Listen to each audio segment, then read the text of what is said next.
Hi, this is Shinichi Sakamoto, and you are listening to Pixelated Audio. Yeah!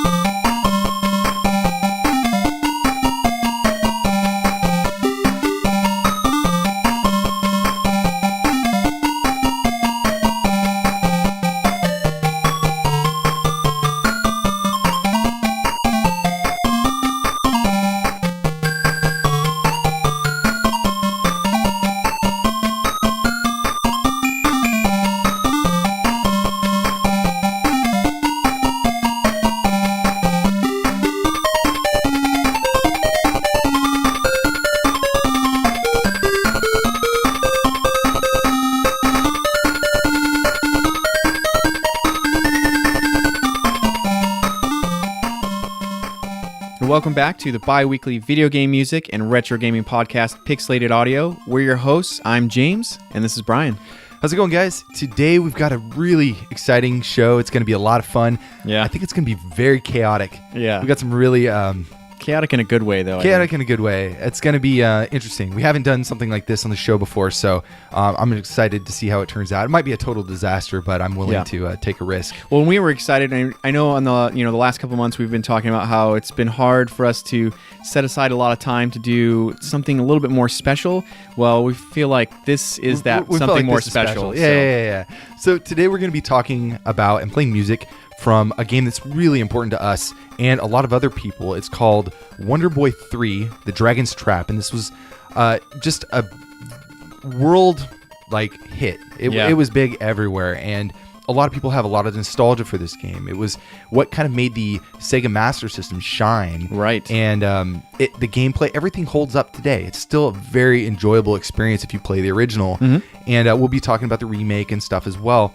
But I'm really excited. That track that brought us in, it sounds so simple, but it's nostalgic, and it has just a soul feeling to it. Yeah, so we very briefly played the title screen, and then it kind of went right into the last dungeon, and there's such great energy, and it gets really wild. And I could see maybe someone that's not into video game music not really getting that part. There was like, oh, this is like a computer freaking out. This sounds like a Nokia tone gone bad or something. Yeah, but I love the experimentation and taking a risk, and this track was just very exciting for me. Yeah, there's not a lot of dynamics, not a lot of tone variation. It's very straight and clear cut, but it does... I kind of like that. Yeah, I kind of like that too. It's kind of got this just like old classic vibe to it. Yeah. Good stuff. It's a sound that fits with the look of the day, and I think it just goes together so perfectly. Yeah. Anyways, we got a lot of fun stuff ahead, so we're going to kind of zip through the episode in the beginning here. We're going to kind of talk about the original, right, and its kind of humble beginnings and where it eventually led, and then we're going to talk about the remake and kind of what has kind of spawned in this new modern game, kind of recreated from this old title that was really, really popular. Yeah, because a lot of people nowadays are finding out about the WonderBoy series that may not have known about it before. So we thought it was a great opportunity to, really show where this all started. Right.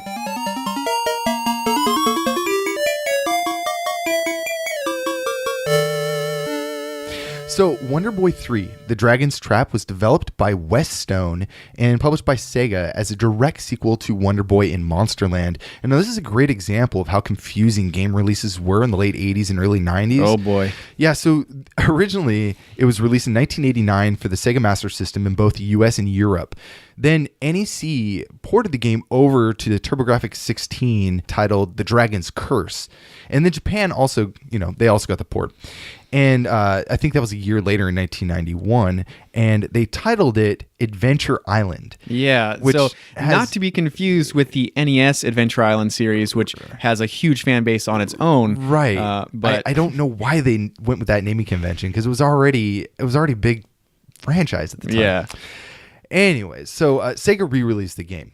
Yeah, so Sega did end up re-releasing this game for the Game Gear in 1992 for Europe as WonderBoy The Dragon's Trap. It also made its way to Japan as Monster World 2 Dragon no Wana. Yeah, so all these different titles and different names. They're all the same game. Essentially, yeah. But like it's just all over the place. So you look up on Wikipedia, like the Japanese Wikipedia, and it's referring to Monster World 2, and then that brings you to the Dragon's Curse, and then you get finally to Adventure Island, and then WonderBoy 3. It's not even the same number. I know, and not to be confused with WonderBoy 3, the arcade game, which is a completely separate game. Right. So we thought Shadow of the Ninja was bad with 3 different titles in 3 different regions. Well, this is got 8 different titles in 3 regions. Yeah, like they weren't sure on anything, and they just kind of made up new things as they went. Anyway, so we haven't really talked about West Stone yet. And right. The company is pronounced West Stone. It's a Japanese game developer based in Tokyo, founded in 1986 by Ryuichi Nishizawa and Michishito Ishizuka. And the name actually has spawned from the combination of the first kanji of both of their last names. So Nishi meaning west and Ishi meaning stone. And so that's kind of how they grabbed both those names and then translated them and then combined it into one word. So it's West. I always thought it was West 1, and I couldn't really put those together. Sometimes it's hard not to say West 1. Yeah. So if we do say West 1, we actually mean West Stone. You'll know what we're talking about. Anyways, the company West 1 is best known for the WonderBoy series. Right. But they've also worked on a handful of other titles. There was Jaws for the NES, Riot City and Riot Zone, which is an arcade beat 'em up. We actually played a track from Riot Zone, I think, at one point in an expansion pack. They did the Sega CD port of Dungeon Explorer, which has an incredible soundtrack, and games like Shadowgate 64, The Trial of the Four Towers for the N64, among other games that they did. So let's get into another track and keep things moving. This is called Versus the Dragon, and this is composed by Shinichi Sakamoto for WonderBoy 3 on the Sega Master System.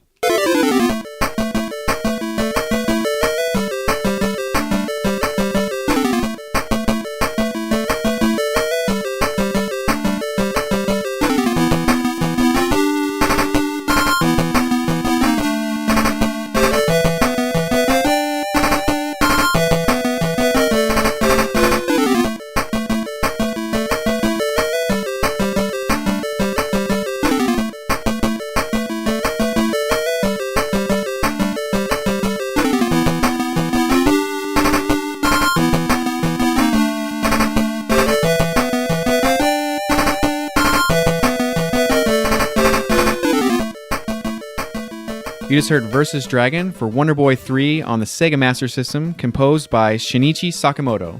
This track, so the way the game starts out, we'll kind of get into this in a minute, is you kind of start backwards for like the end of the second game. Right. And because it's kind of like a direct sequel to that. And so you hear that first track that we played, which is like the last dungeon, right? Mm-hmm. And then this track plays when you fight this Mecha Dragon. This track, though, it actually has a lot of dynamics to it. That volume changes, the crescendo, decrescendo. It's got this like na na na na na na, like this almost like Jaws kind of a little bit, kind of feeling. And I quite like this track. I think it's really cool.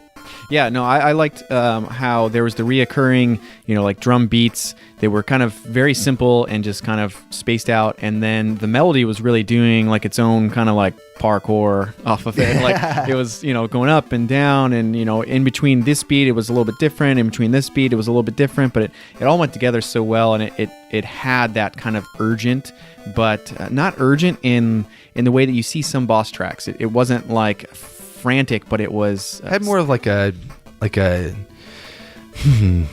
man, now the word's not coming to me. More like a it's just not coming to me. Yeah, it was fun. It wasn't like demonic or like scary, but it was alarming in more of like a fun way, I guess. Yeah, like you got muffins in the oven and they're burning. So I gotta get to them. You gotta get to them.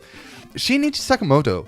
He is, first of all, he's a really nice guy. Mm-hmm. And so, I did spend a little bit of time chatting with him, and we'll get into that later. But he is a Japanese composer from Chiba that got started in 1983. This is like a year after I was born. Mm-hmm. And continued doing audio until about 1995. And he's best known for his work at West Stone, doing numerous games like Jaws for the NES, WonderBoy and Monsterland in the arcade, WonderBoy 3, the Monster Lair, the arcade version of that, so Right. completely unrelated to this game. Power 11 for the PC Engine, which is very funny because I actually have the Hue card of this. Nice. Yeah, and it's not really a good game. And then Wonder Boy in Monster World for the Sega Genesis, and then Dungeon Explorer on the Sega CD, among other titles as well. Oh, yeah. I mean, within those years, there was quite a bit of good stuff that came out. Yeah, and he's an interesting guy. He got, a very humble start. He always really liked playing music, and he had like a more of a programming background, and so kind of transitioning into audio was kind of interesting. And we'll hear from him about that transition. Yeah. But I think it's a really interesting story that he's got to tell, and we'll learn more about him soon. But let's talk about this game a little bit. So you want to tell us a little bit about the story? Yeah, so this game takes place, like we mentioned, immediately after the events of the previous game, which was Wonder Boy in Monsterland. The game starts with Wonder Boy traveling into the fortress of the Mecha Dragon to slay it, but ends up getting cursed and becoming a lizard man, which was pretty fun. Yeah, you like turn into a little dragon and shoot fireballs. Yeah, it looked like just like a little dragon. And so the only way to lift this curse is through the Salamander Cross, which when I first heard that, I was like, man, that is such a cool name for... Salamander Cross. Yeah. So in the game, you have to travel throughout the land, beating other dragons, and this causes you to become other creatures yourself with different abilities until finally... Oh, wait, we probably shouldn't go into too much detail since there was a remake done that we're going to talk about, and there's a whole new generation of people that are probably going to want to figure this out. It's a little bit odd because, this is a 1980-some game. Yeah, and then we're like, there's spoilers, so... Got to be careful with that. I think it's a good time to bring up some of the ports as well as the remake. So we already mentioned the Game Gear, and there's PC Engine and TurboGrafx 16 back in the early 90s. But then more recently, it came out for iOS and mobile phones. And then in 2017, a complete reworking of the game was released, developed by Lizard Cube and published by .mu for the PS4, Xbox One, Nintendo Switch, and PC. And on a quick note, a spiritual successor to the Dragon's Trap called Monster Boy and the Cursed Kingdom is being made by a developer called Game Atelier and published by FDG Entertainment for the PS4, Xbox One, and Switch and PC, I believe. Yeah, so today we've got some tracks from all the different ports, but they're all pretty faithful, so we're going to spend most of our time talking about the original Sega Master System version, and then we're going to get into some of the remake stuff as well. Yeah, it's going to be fun. So let's listen to our next track. This is called Monster Town, and this is... quite an awesome track. Yes. Composed by Shinichi Sakamoto for Wonder Boy III, The Dragon's Trap.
You just heard Monster Town from Wonder Boy 3, composed by Shinichi Sakamoto.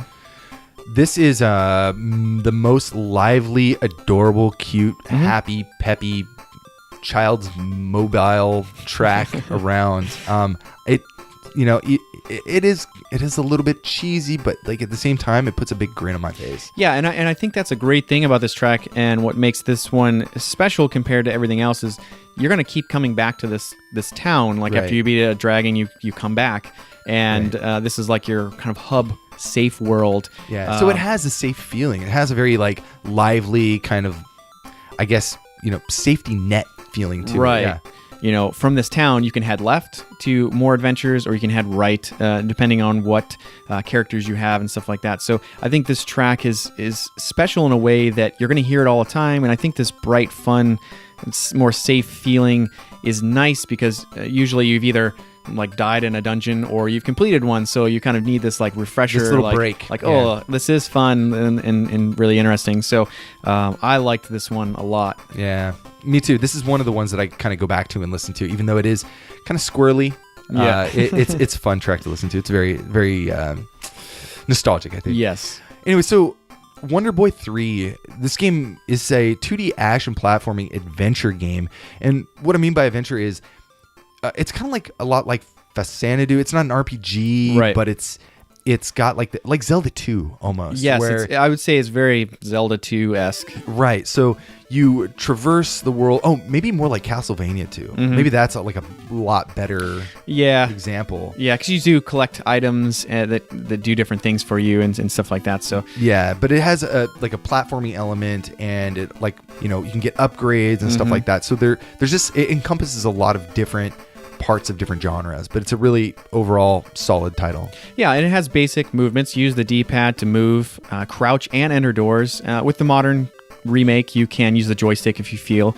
There are also the buttons for jump and attack. Just 2 buttons, which is nice. Yeah, so in the original game, you can use your secondary weapons that you collect throughout the game by holding down and attack. So and it's really interesting in this game. When you start out, like we mentioned before, you start out as a human, and he has 8 hearts and all the best items.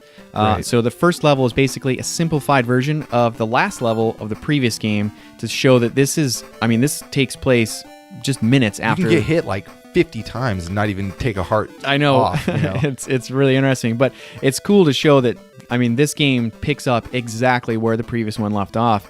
So you have all this health and you're really overpowered, but this is quickly taken from you and you're turned into like this little lizard man. Yeah, you fight with the Mecha Dragon, and he strips you of all of the good stuff that you had. Right, and curses you. And leaves you as this like lizard mini dragon who can spit fireball. So right. I think that's actually cooler. I actually had a bit of trouble using the sword in the beginning, getting used to some of the controls. Right. And once I got that little fire shooting lizard, I was like, okay, I like this even more. Yeah, and up until this point in the game, it's a lot more linear. It's just kind of like moving left, moving right. More like a classic, a classic platformer, level. Right? But after you're cursed and you change, and then you have to escape that dungeon, the game becomes a lot less linear, kind of like we were saying earlier, like Castlevania 2, Shantae, something like that. Maybe like a more bright and cute Castlevania. Yeah, anyways, very much more bright. Yeah, listen to this track and putting this track in. It's not such a bad day to have a curse. So, one interesting thing about this game is the way that health is handled. So, you gain hearts through finding chests and things like that to improve the number of hearts, because I believe you're dropped from 8 hearts down to 3 hearts or 2 hearts. Yeah, I think it's 3. Good. Oh man, yeah, I can't remember. I played it so many times now. Yeah, it's quite a bit less. So you can find hearts to upgrade them. But what happens when you run out of hearts, so when you essentially die, is if you have these potions that you can collect through drops or winning them and kind of like almost like loading screen heading back to the main town, it will automatically use them if you have them. Which is really great. So you can take damage. It doesn't take you back to the beginning of the dungeon or anything like that. You just revive. If not, then you die and you have to hit continue. But the other thing that's really interesting about this game is how saves are handled in such an early system. Right. So in 1989, obviously we didn't have a lot of titles using the battery backup yet, so everything was still passwords. Right. So, and this game does have a password system. When you head back to Monster Town, there's a church where you can go and talk to a smoking pig with an eye patch. And not like he's smoking like he's cooking. He's actually like smoking a cigarette. Yeah, and this is also not to be confused. Or maybe the Cuphead inventory pig is kind of like a reference? Monster Boy, maybe, yeah. That is kind of funny. Yeah. Wearing an eye patch and everything. Yeah, but when you talk to him, he'll generate a password that you can plug in later to play whenever you have more free time. But there is a caveat to doing this. So while the password saves your armor, weapons, gold, all that good stuff, you do lose all of your potion stock. So that potion that brings you back to life. Yeah. And you lose all of your sub-weapon stock. So any of the like arrows and things like that you've accumulated from killing enemies, they're gone. You have to kind of start fresh again. Right. So kids, keep your Master System on. Just don't turn it off. Don't ever and turn you'll it be all off. I remember doing that with my NES a lot, just leaving it on. I've heard of so many people that they said, I think I ruined my NES by doing that, like leaving it on for like 3 weeks straight or something. Some, like going on vacation and just be like, it should be all right. I was playing Punch-Out and I didn't want to do it again, so just... Some of the characters that you can transform into or turn into. So you start as the human, and then you get cursed and turn into Lizard Man, who can shoot these fire projectiles. There's Mouse Man, who can like stick to checkered colored walls and ceilings. Yeah, I thought Mouse Man was very cool. Yeah, it was fun. He's all tiny and everything too, and he looks all like the remake. He looks all like pimped out. And he looked out. But like the ability to stick to these walls, and you can do these really cool movements where like the floor and the ceiling have them, so you're like dodging different things by bouncing up and down. That to little the ceiling. maze in that first area too. Yeah. There's a Piranha Man who can swim and navigate water freely, which I think is in the remake. I think is my favorite looking character. Yeah, he's he's pretty cool. Lion Man, who has a half circle arc to his attack from that basically shoots directly above or directly below. Right. And then there's Hawkman, who can fly but takes damage in water. And all these characters, you get blocked in the game, and it's just like Castlevania until you get this upgrade, or Metroid. That's another great example. Yeah. Until you get this upgrade, this new ability, you're gonna be blocked. You can't get past it. And then when you do, it opens up this whole new world that you have to utilize those new powers. So I think that makes it really special. And once you get into these new worlds, you're like, oh man, I finally did it. That was really, really cool. There's so many new interesting puzzles that you actually can sometimes come across as the other character, and you have no idea how to figure it out. But then now I'm Piranha Man, so I can break this block, or like I can swim up this tube that I couldn't get to before, or something like that. So it's really clever, and for such an old game to have so many diverse characters, and it's one world. It's not like It's not like, oh, now you're in level 2. This is a completely different world that you can't get to any other way, like say like Mario or something. It's all there, and it all has to be like, well, we have to make it so if you have Mouse Man, you can't get to this spot. You just can't get to it yet. You're not completely blocked.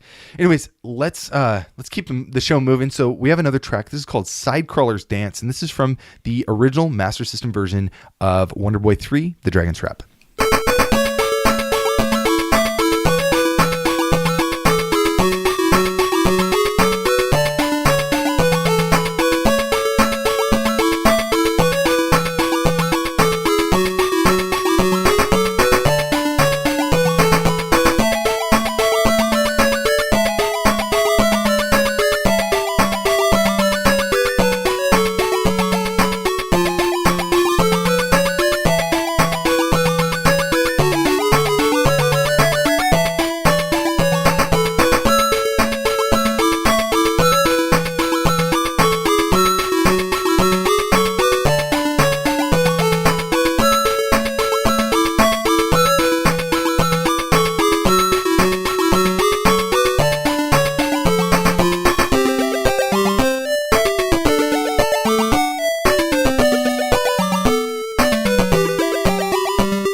You just heard Sidecrawler's Dance for WonderBoy 3 on the Sega Master System, composed by Shinichi Sakamoto.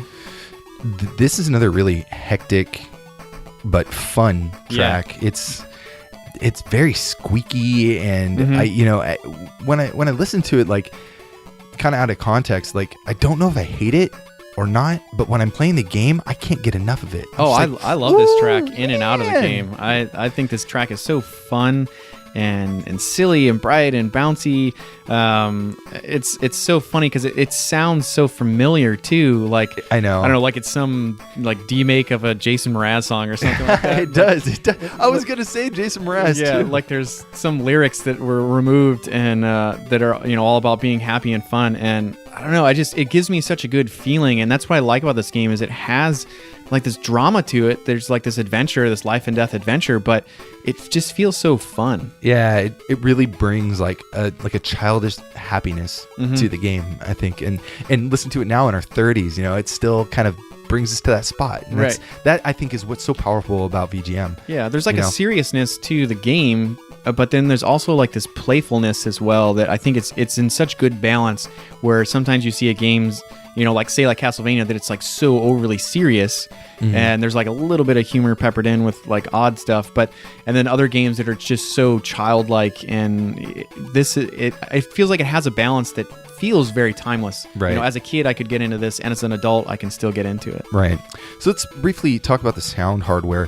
We've talked about it countless times, but the stock Master System utilized the Sega PSG, or the SN76496, which was also used in the Game Gear. Now, it's a 4-channel mono sound chip. It has 3 square wave channels, 4 to 10 octaves, and 16 volume levels. It's got 1 noise generator for percussion, sound effects, what have you, and it has the ability to do some simple 1 to 8-bit PCM sampling. However, the interesting thing here is the Japanese Master System had a YM2413 or OPLL FM chip built in, and this was also available as an expansion for the Mark III. And this adds 9 channels of FM sound, depending on if you wanted to use drums or not. Because if you use drums, you only had 6 channels of FM sound, and then you had FM drums. Right.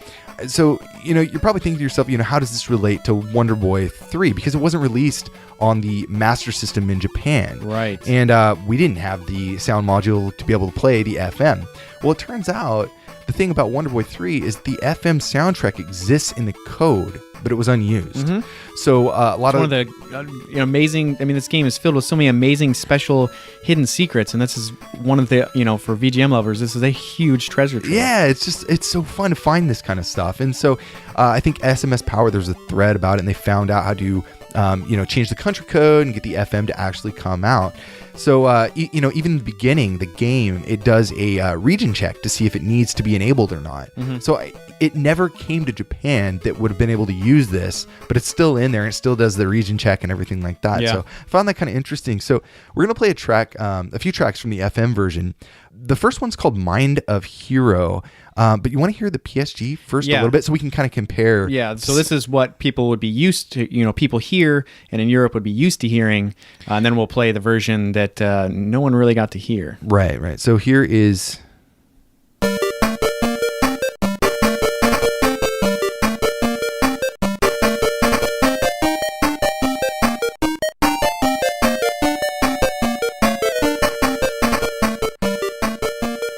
See, I quite like this version. Yeah. I think it's kind of rad. But then I heard this and I was like, wow, this is great. So let's listen to the FM version.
All right, that was Mind of Hero from the FM version of WonderBoy 3 on the Sega Master System, composed by Shinichi Sakamoto. What'd you think? One, I was very happy to hear the original right next to it, because it's almost a little jarring how different they are, even though they're still so similar.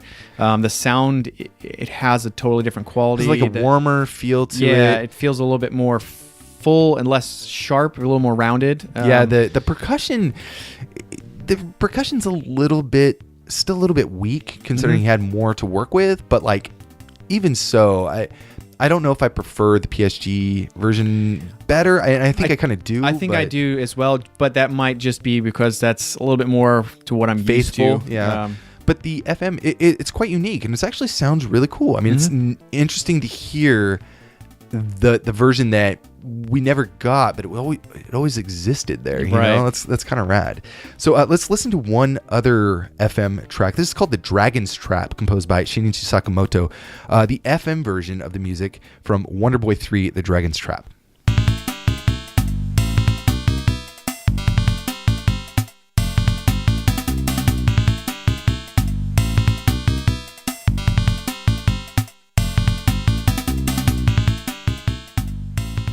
All right, you just heard the FM version of Dragon's Trap from WonderBoy 3, composed by Shinichi Sakamoto. So this is a good example of the huge difference from FM, from PSG, because the bass, that octave is so much deeper, and you couldn't do that really with the Master System unless you kind of hacked it like Matt Furness and all those guys. But having that deep bass, maybe it was what he was originally going for, to have something, I don't know, I guess more dark and alarming. Now I believe this track plays during the shop, so it's meant to be a little bit more like a kind of a slummy little shop. Yeah, and it's like simpler. You don't want something too crazy going on while you're trying to make your decisions on what you're going to buy. But I mean, it's a relatively simple track. I did like it a lot with the FM, maybe because I didn't hear the PSG directly before it. To have that comparison where I'm like, okay, now I remember the melody and all this stuff. So it's like I can deal with it being different. Whereas, hearing it in its original version that I'm used to, it's like, okay, I still like the original version better. But it was cool. I mean, it does have like that deeper range, and it's still really smooth and it's simple, less it's simple. sharp. Yeah, I like it. I think a lot of this music just resonates really well, especially for older gamers who played it. And so, is it really mind-blowing? No. The soundtrack's not really that complex, nothing like that. But I think that the people who love this game would appreciate that, that aspect. This is a game that definitely falls under the category of what nostalgia feels like. Yeah. I mean, if any game has something like that, this would be on that list of games that, some of the songs you may not have heard for years and years and years, but they still feel so familiar once you hear them again. Right. So let's quickly talk about the PC Engine TurboGrafx 16 port. So West Stone, they allowed NEC to publish the game, but they were told that they couldn't have any references to WonderBoy at all, the WonderBoy series, when they made it. So that's why it's called the Dragon's Curse, and just different characters, but the game looks pretty much the same. And now there's some upgraded graphics, kind of like a rebranding, basically. Right. In Brazil, they actually similar had to like Mario 2. Yeah, exactly. In Brazil, they had a release that used basically one of their comic book characters as like the main character and all his friends, instead of changing the same person to different monsters. Which is interesting, like because there's the Game Boy game Garfield's Labyrinth in Europe, and then in the US it's the real Ghostbusters, and then in Japan it's like Mickey 4, Mickey Mouse. So it's like essentially the same game, but in every region they just changed it to cater what people wanted more, I guess.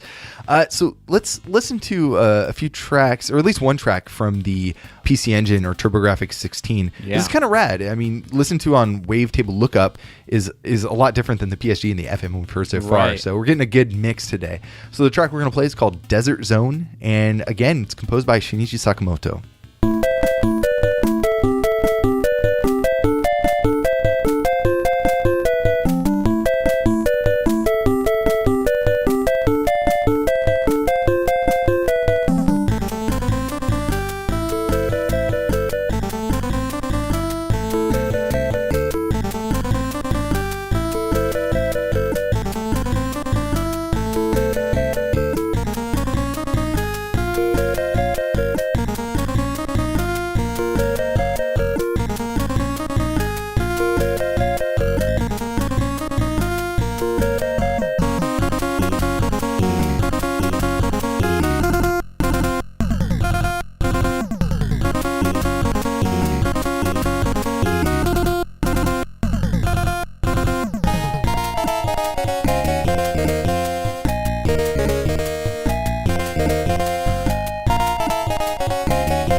You just heard Desert Zone from the TurboGrafx-16/PC Engine port of WonderBoy 3, aka Dragon's Curse or Adventure Island, composed by Shinichi Sakamoto.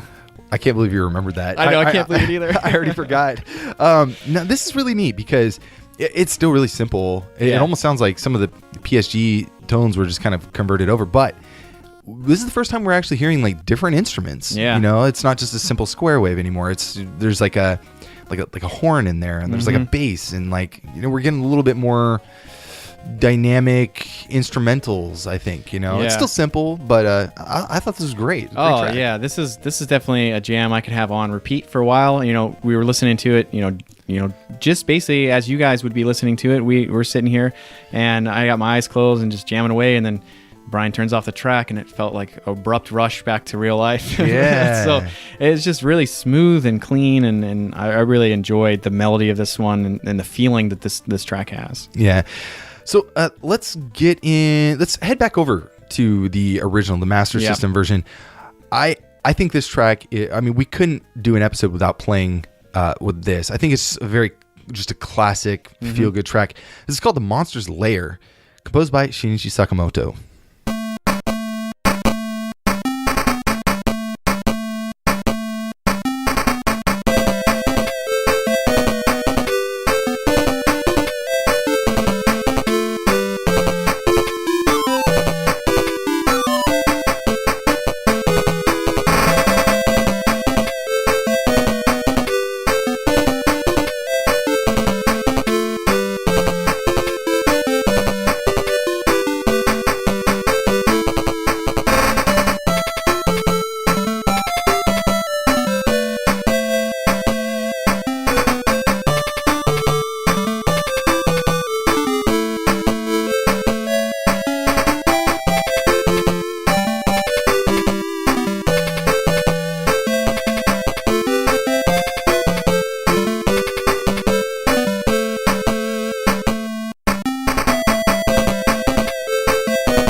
You just heard Monster's Lair from the Sega Master System version of WonderBoy 3, composed by Shinichi Sakamoto.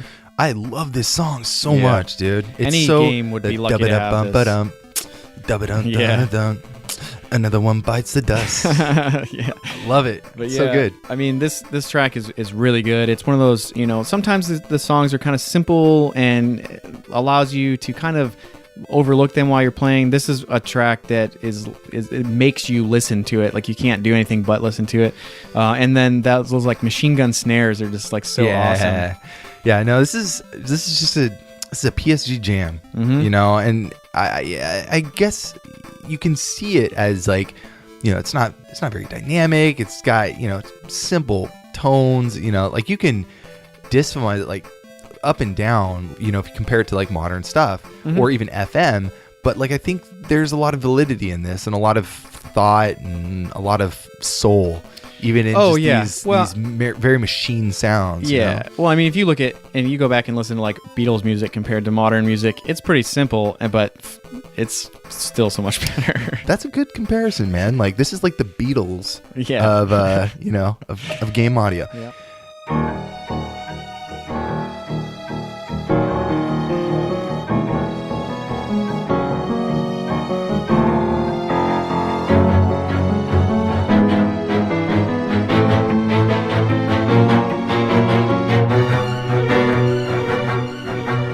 Anyways, I'm super stoked. We've been, you know, talking about the original, kind of getting us ready to talk about the remake. Right.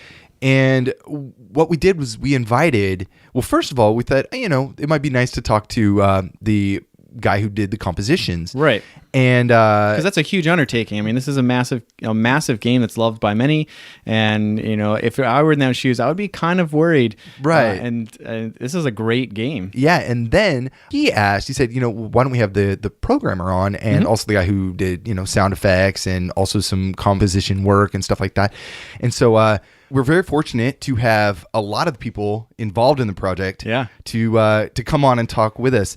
So this is going to be kind of chaotic. Yeah, this is a little bit of a pixelated audio first. Yes. So many guests and so many guests outside of the composer as well. So right. So we have, and you guys might have to help me on your names here. So there's Michael Geyre. Michael Geyre, actually. Okay, so I was totally off. Omar Cornut. Yes, that's correct. And Romain Gauthier. Let's say that's correct. Okay, let's go with that. So we should send you guys our names and let you guys try too. Yeah, our names are like so easy to pronounce. So if we could, let's start with Michael, and then we'll kind of go, Omar and then Romain. Why don't you tell us your name, like what you worked on in the project, like what you contributed to making this like a reality, and also maybe a little bit about your background. First, I met Omar in a party at his home in 1998, and it happened to have a piano in his apartment. And honestly, I'm not a party guy, and I got a bit bored, so I started to play on the piano, and many people came here, invited, and said, "Wow, that's great! Can you play some video game musics?" So oh wow, this sounds like an awesome party. So I started to play some video game music, and Omar came and said, "Wow, can you play WonderBoy III music?" So I played WonderBoy III music, and he said, "Gosh, it's my dream. I would like to do a remake someday of this game. Would you accept to remake the music if I do the game?" So I said, "Okay, sure," but then I forgot. And when we were about to complete the project, he said, "Oh, it's amazing since you promised it nearly 20 years ago." And wow, he really had you keep that promise. Absolutely, yeah. And about myself, it's my first experience in a video game. I'm being a composer or musician because I play video games since I'm 4, but I never had any opportunity to make music for video game. Awesome. Oh, that's amazing. Awesome. We nailed it out of the park with this soundtrack. So awesome. So Omar, why don't you tell us about your contributions? So I'm the programmer on the game. It's sort of a project I had in mind for a while, as kind of Michael implied, and so I sort of I was always obsessed with the Master System as a kind of like as a hobby and as a kind of archivist, but then my main job is making games, and then this project was sort of the overlap between my Master System obsession and my game making job. Right. And previously, I worked at different companies in England. I worked at Media Molecule. I worked in Japan. Oh, no kidding. At Q Games and the Pixelated Shooter series, and I made a game called Soul Bubbles a while ago, about 10 years ago, with a guy called Ben Ficke, who was the artist, and he's also the artist on WonderBoy. So, okay. So a few years ago, we got into the idea of making this remake, and we assemble the team to make it. Awesome. And here they are. Here they are. So one thing about Omar that I want to bring up is that Omar's kind of like the grandfather of the VGM kind of world, I think, and because Omar, if you know him on his online handle, it's Bock, and he is the creator. Correct me if I'm wrong here, but the creator of SMS Power. That's correct, but I didn't create the VGM format. The VGM format was created on those forums. Right. But it spawned from the whole SMS Power scene, and yes.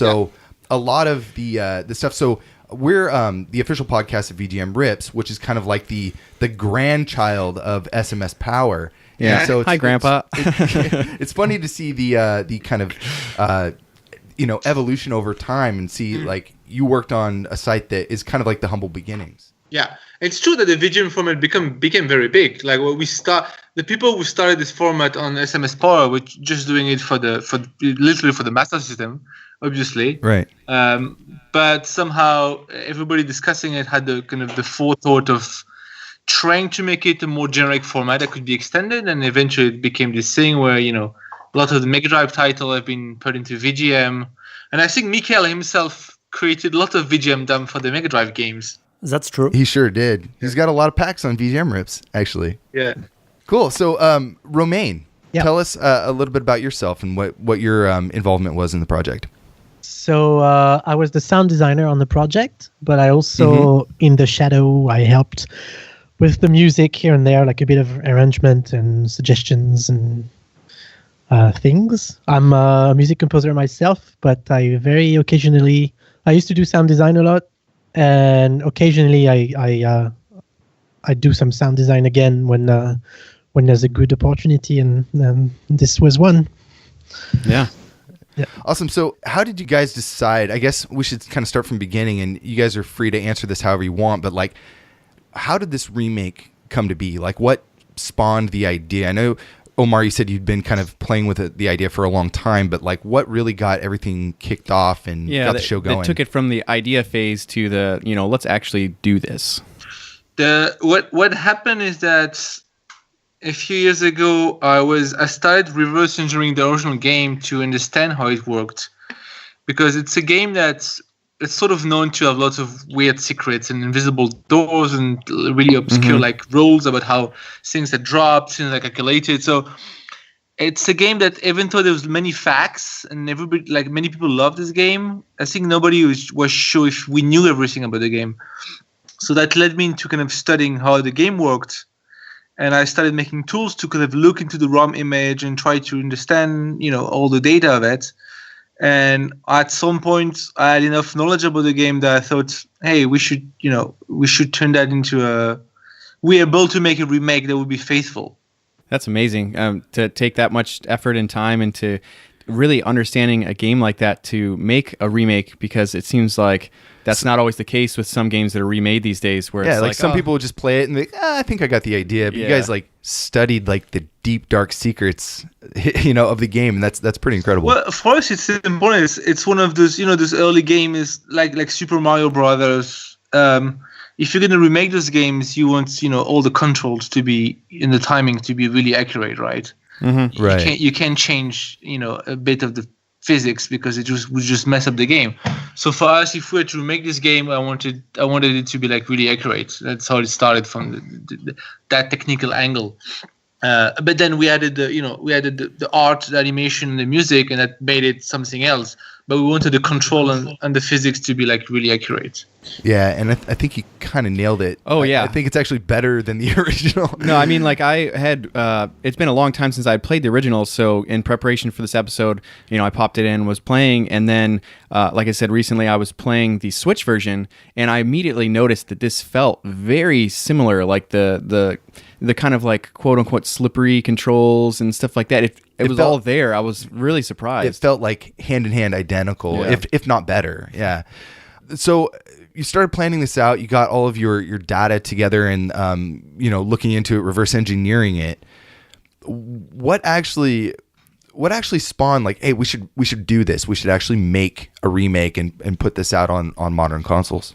I mean, when it started the hobby project, we didn't really have a really clear plan where we would go. I was hoping it would turn into a full game, but when we start the project, we don't have the license. We just basically, bedrooms, doing that on our spare time. It just started Ben and Michael and I just, messing around with very early kind of research. I think it just grew, over time. We weren't in a hurry. It wasn't a full-time thing for a while. It was just a thing on the side, which allowed it to converge towards something that, at some point it became real, and we just started pursuing a publisher, and, it grew from there quite organically. How was the push on the publisher? Were they pretty open to you guys doing, remaking this game? we won for Dotemu because, for one thing, they're French publisher, they're in Paris, so it was easier for us to, meet them. But they pretty much specialize in retro game and things that are related to retro license. So that was exactly their turf, basically. Yeah, we did an episode on Neo Turf Masters about a year ago. Yeah. And they had just done a port for iOS or something. Mm-hmm. So I remember playing that as, we were doing it. But they were really all over, the episode because they were really into the music, really into the game itself. So I know that they've done a lot of remakes of classic stuff. Yeah. Well, I think didn't they retweet our episode or something? Yeah. So why don't we, we're talking about the music of the game. We haven't played any tracks from the remake yet. Why don't we get into one of our first tracks, and then we'll have you guys discuss it with us. Sounds good? Sounds great, yeah. All right. So the first track we're going to play is called The Last Dungeon. This is one of the first tracks you hear in the remake. And let's take a listen, and we'll be right back.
So that was The Last Dungeon, which is kind of the theme track for the original WonderBoy in Monsterland, and it's the initial track in this new game, Dragon's Trap.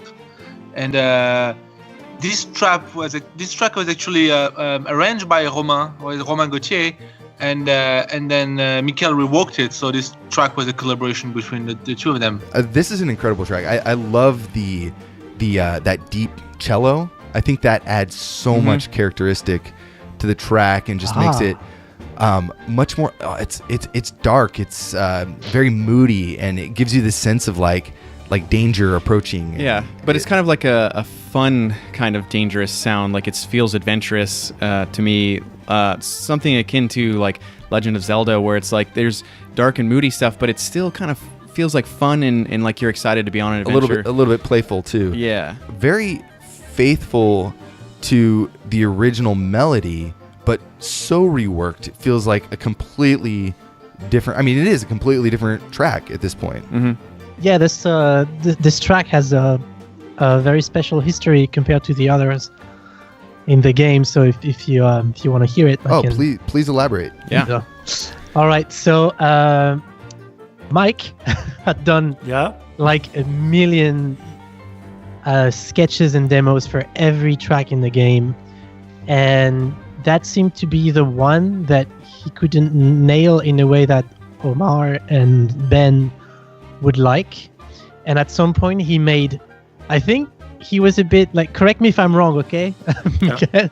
I think he was a bit desperate and he just threw together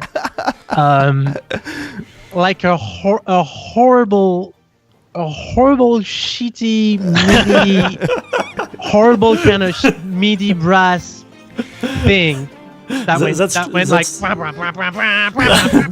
with like drums, like synth drums in the background. And like nobody can possibly I want to like hear that. but I love it. I love it. fuck me, Omar loved it. They all Oh loved my it. god. It was And my that's- fault. And It was my fault. now it was a curse because they really wanted it in the game, but it sounded nothing like the rest of the game. The soundtrack already had taken a direction that was more kind of, like small TV orchestra, like that we all loved. And then when you start the game, it should go like no.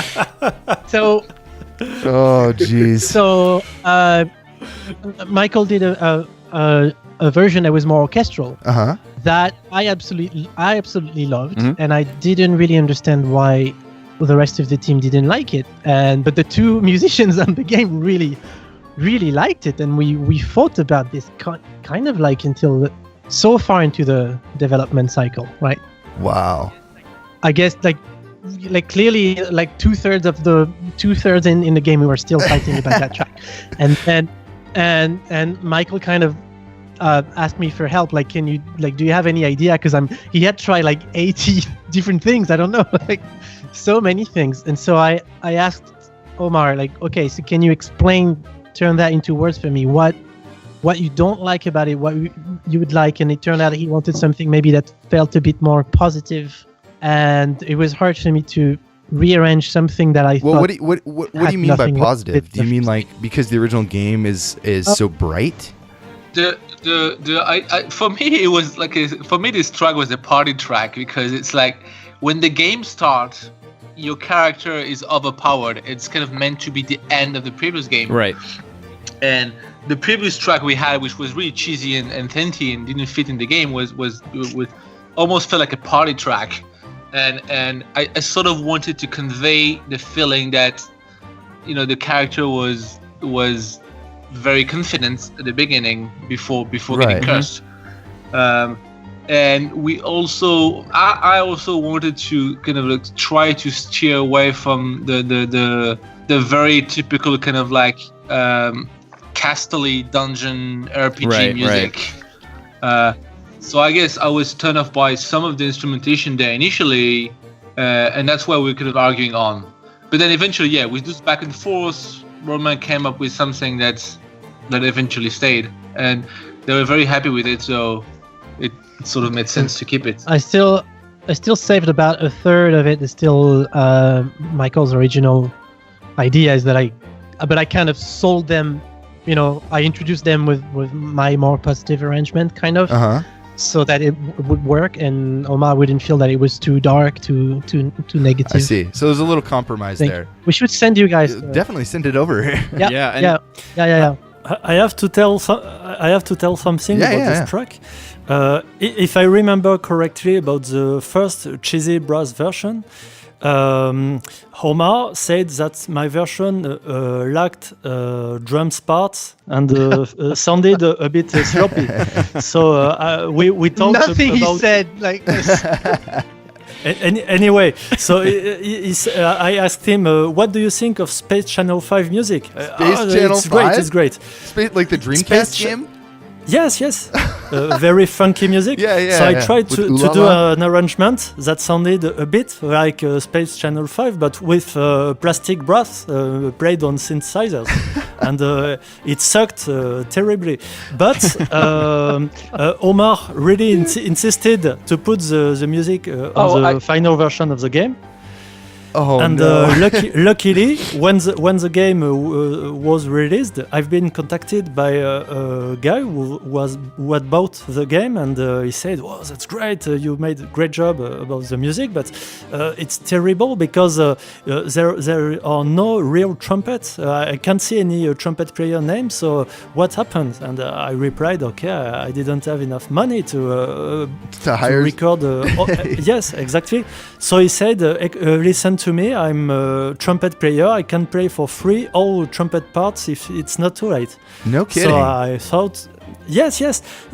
He's called Mike Hillard. So hi, Mike. And I gave him 2 tunes, including this one, and he really saved the music with his father, who played the saxophone. Wow, that's incredible. So the rest of this music, though, was all composed by or performed by individuals, or was it like mostly like a few guys, or how did you actually record a lot of this music? About this particular music, it's interesting because when I've started to make recording session, I have not completed all arrangements. So I tried to think what I could need or what is not useful, and I didn't have much parts for this one. So I tried to recycle some parts that had been recording for the previous music that I really enjoyed, both I and Romain. We really enjoyed, and but we have to change completely the arrangements. But usually I've written most parts using a MIDI instrument and replaced them by a real instrument. Then after I've added some samples or sometimes synthesizer to make them a big thicker. Oh, I see. So there is still some MIDI instruments in the tracks. Everywhere. Right, and as well as live players, because a lot of like the very deep strings and brass, it sounds like real instruments. Otherwise, you faked it really well, because it sounds very clean, very realistic. About strings, I had only 5 string players, but I could not keep any part from the upright bass player, because it was breathing too loud when playing, so I could not keep any of his takes. Oh no, really? Wow. He's one of the best bass player in my town, so I was very happy to have him, but I could not keep anything. Wow, that's funny. Well, This is so much great information. This is amazing. I know. Did he still get paid? Yeah, of course. Yeah, he did the work. Was it the case for all the tracks or just this one? No, all the tracks I had to remove all bass parts and reprogram them. Oh, that's great. You guys are learning stuff about it you didn't even know. All right. Well, I had no idea. Well, why don't we listen to some more music? The next track we have picked is one of my favorites, actually. It's called Monster Town, and this is from WonderBoy III, The Dragon's Trap, arranged by Lizard Cube.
You just heard Monster Town for the remake of WonderBoy III, The Dragon's Trap.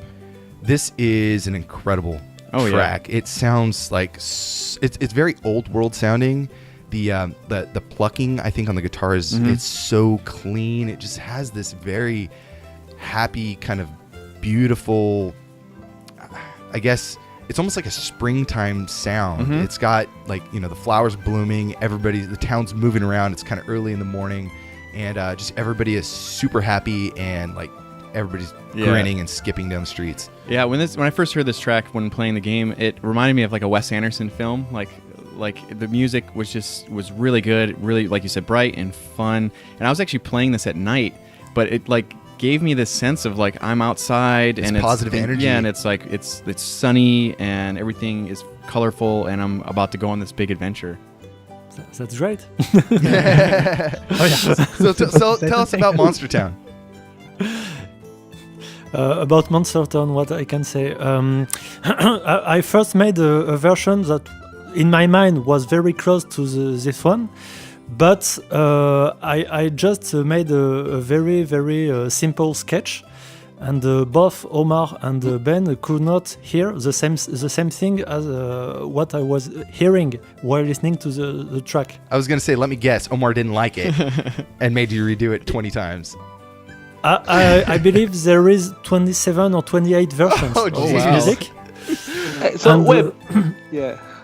Basically, we were the worst director on this project, but I think there was a communication thing where we never kind of directed a musician, and Michael didn't work with game people.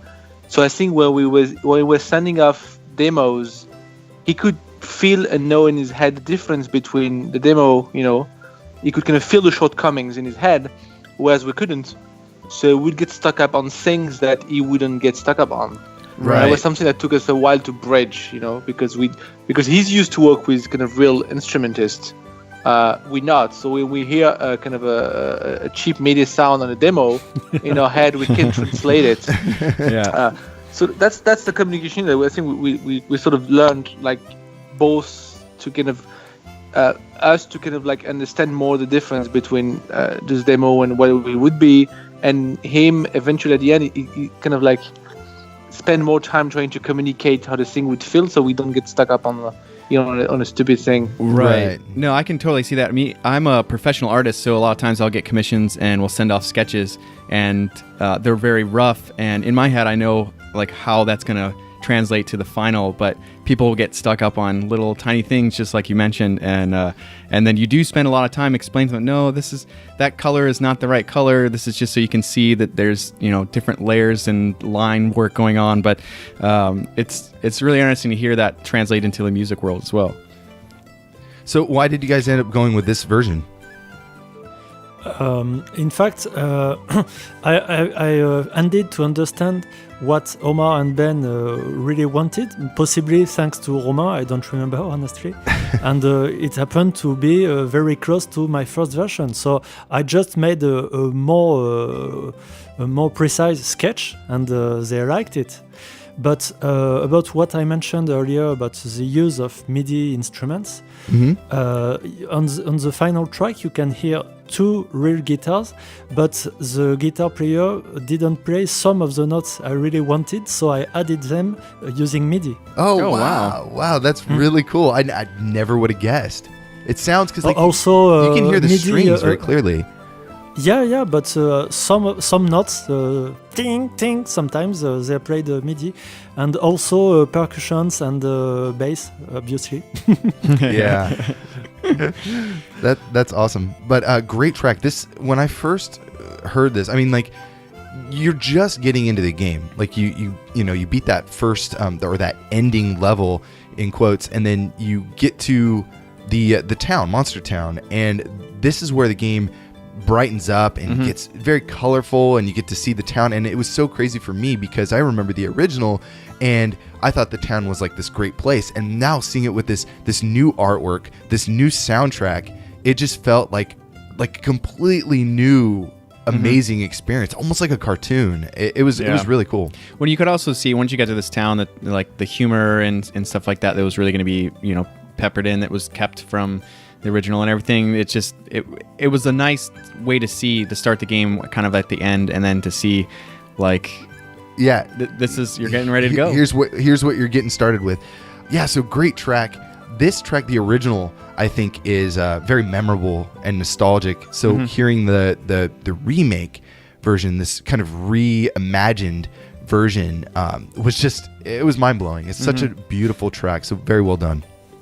Honestly, you have to thank Omar about it because I've done so many tries about music that I'm not sure if I would be if I'd been alone to choose what to do about the music to end with such music. Omar asked me every day, "No, do something else," and we owe Omar quite a lot about the final quality of the music.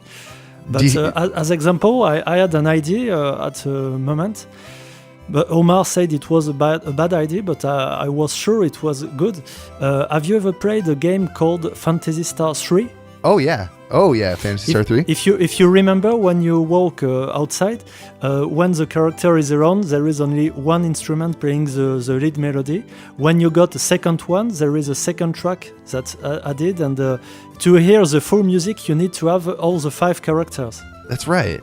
And I wanted to do the same with WonderBoy about the village music, since it's the heart of the game. And I wanted to improve the music each time you killed a dragon. Wow, that would have been incredible. Yeah, but Omar thought when you got robbed, you got all your equipment stolen by the dragon or whatever. Oh, right, when right. you arrived like a lizard in the village, you have just a very simple music with a tuba and a flute, or I don't remember. He said, no way, it's not a good idea. I can see in the beginning of the game it maybe being not enough to not drive inviting you forward. enough, maybe. Yeah. Yeah, Mm-hmm. especially you made Michael made a demo with that. We was kind of a progressing demo, and it sounded really nice. But the first half of the track was felt really kind of sad and empty because it was kind of missing the thing that would come up. So I think it was working as a track over 2 minutes, but the track was basically progressing over all the steps. But in the game, if you were to spend an hour with the lizard because you're struggling, and the village would have this kind of sad like music with kind of like one triangle and I don't know what it was. Right. It was a bit lacking. Yes, something like that. Also, I think this track was really hard to get right because it's, maybe I'm wrong. Like I'm not like, I don't understand the music term, but it's very dance and it doesn't leave a lot of spaces. It's like It's almost got like a folk dance to it. Yeah, I guess in a way, but it didn't leave any space. Like it just continuous stream of kind of notes, kind of the same rhythm all the time. Mm-hmm. And unlike other tracks, it was really hard to get something that kind of like breathed, like had some space, I think. Well, and I think too for a game like this, this track is especially important since it's kind of like your home base. You repeatedly return to it. Here, Yeah, but it was very hard, I believe, to transcribe the original music and to put some air in them and to leave a breath, because melody were constant. All the time you had a beep, beep, beep, beep, beep, beep. So I believe it's very hard to make music with such thing. I believe melody were catchy enough, but I really had difficulties to make music with them, especially considering I had to keep the speed of the music. That's right. Because it's very faithful to the original as far as tempo and the but it's needed for the retro mode. Right, Yeah. and I was actually curious about the retro mode. Like, how early on in development was that really an idea to be able to switch not only the graphics but the music, during gameplay? It sort of came early because when we started making the game, we got we used the old art as kind of the placeholder until Ben would start redrawing the art. Mm-hmm. And at some point, we had the tool to switch between them, and it was instantly something that everybody liked. Oh yeah, So we knew from that point that we wanted to do that with with the art and the music. But I think the music was keeping the music at the same tempo wasn't so much a question of being able to switch between them. It was just that we wanted to preserve. We wanted this music to feel the same. If there was a small tempo difference, sometimes it's okay. But if it was too different, then we'd have lost what would have been the kind of faithful remakeness of it. So to kind of branch off of that though, I do want to bring something up. The sound, so switching from the remade music, the rearranged music, to the PSG. The PSG in the original graphics mode and everything like that, how much of this had you already kind of done on your own? Because one thing we haven't brought up yet is Omar is actually the author of Mecha, which is a Sega Master System emulator. And so you probably had a lot of the, assembler code, all that stuff already done. How much of that helped kind of implement into this game? The knowledge helped. I didn't borrow any code, but the fact that I know how the master system works. I already studied this game, and I know the game as a player really helped kind of like drive us. Eventually, what we did, the final tech in the game was rewritten. Like, I think there was two versions of the tech, and the final version that's in the game is actually running on a weird hybrid emulator.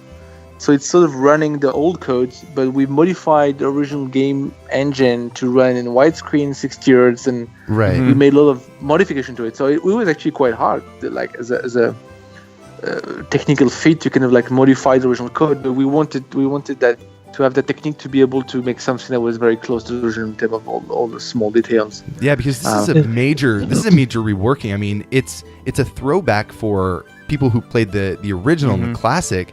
But bringing it into the modern, like you have to rework the engine. You have to make it, widescreen compatible. You have to match up the music. You have to make the graphics so they don't look like garbage on a modern screen. You guys even have filtering and all sorts of stuff. It's incredible. Is it fair to say? Sorry. Yeah, go on. No, I was gonna ask. Is it fair to say that it's probably the only game this year whose new features were implemented in Z80 assembly language? You guys get the star on that one for sure. It's possible, yeah. Why don't we go ahead and listen to another track? The next one we're going to play is called Adventure Zone, and this is another incredible arrangement. Cool. So let's take a listen, and we'll be right back.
What's the name of that track? The original? I think that's Danger Zone. No.